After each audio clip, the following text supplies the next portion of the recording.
Само едно. Сега во овој момент Македонија е во истата состојба како израелците во пустината.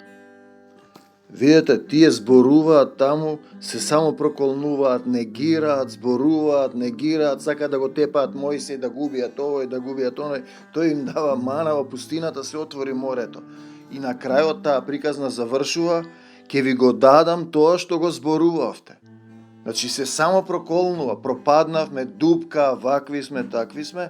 Видете, комплетно духовно мртвило и излага еден свештеник со ококорени очи и држи служба на Богородица. Па бегај бре од Македонија, сатано. Дали за еден праведник што се радува не со пред да пее, ќе ја спаси Македонија. И ќе изгинат сите, неколку души се спаси од пустината. Ете, таа е состојбата, тие духовните закони не ги знаат. Нема црква, таа е вавилонска блудница. Тие ја слават Артемида Ефеска, облечена во Богородица, измислено име, нешто што го нема. Царството, славата и волјата се на Исус, затоа е состојбата таква. И тие не го знаат духовниот закон, дека тоа што го зборуваш ти се случува. Зборот ќе зборуваме наредниот вторник, ако сака Исус, за мечот на духот. Што значи тоа? Ете, тоа е состојбата.